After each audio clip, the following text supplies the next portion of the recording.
লা লিগার শেষ বাঁকে এসে উত্তেজনা এখন আর শুধু শিরোপা জেতা হারার নয়, এটা ইতিহাস লেখা কিংবা ইতিহাস এড়ানোর লড়াই। বার্সেলোনা এগিয়ে আছে অনেকটাই, কিন্তু গল্পটা এখানেই শেষ নয়, বরং সামনে অপেক্ষা করছে এক অদ্ভুত আবেগঘন ক্লাইম্যাক্স, এল ক্লাসিকো।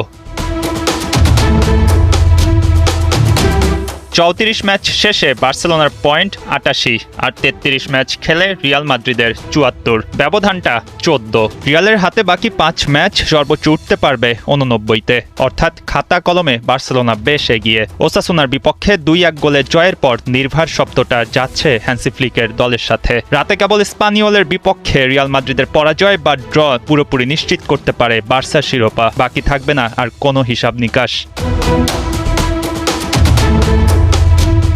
তবে স্পানিওলের বিপক্ষে রিয়াল মাদ্রিদ জিতে গেলে গল্পের শেষটা লেখা হতে পারে আগামী 10 মে। অপেক্ষা করছে ঐতিহাসিক এল ক্লাসিকো। ক্যাম্প নুর সেই রাতে রিয়ালের সাথে কেবলমাত্র ড্র করলেই চলবে। লা লিগার 100 বছরেরও বেশি সময়ের ইতিহাসে কখনো কোনো ক্লাসিকোতে শিরোপা নিশ্চিত হয়নি। বার্সার সামনে উকি দিচ্ছে সেই সুযোগ। রিয়ালের জন্য ম্যাচটা এখন মর্যাদার, অন্তত চির প্রতিদ্বন্দ্বী বার্সেলোনার উৎসব কিছুটা ম্লান করার চেষ্টা তো থাকবেই। তাদের প্রেরণা হতে পারে সর্বশেষ লা লিগা ক্লাসিকো জয়, যেখানে গোল করেছে কিলিয়ান এমবাপ্পে ও জুড বেলিংহাম।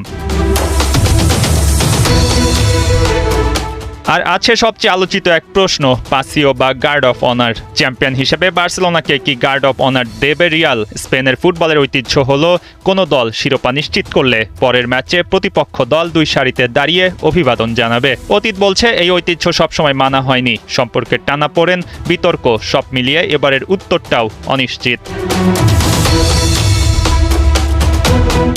তাই এল ক্লাসিকো শুধু একটি ম্যাচ নয়, এটা অহংকারের, ইতিহাসের আর অসমাপ্ত আবেগের গল্প। বার্সা উদযাপন করতে নামবে আর রিয়াল নামবে সেই উদযাপনের অংশ না হতে। কিন্তু সেটা কিভাবে? আসছে 10 মে রাত 1টা। স্পেনের ফুটবল কি লিখবে এক নাটকীয় অধ্যায়?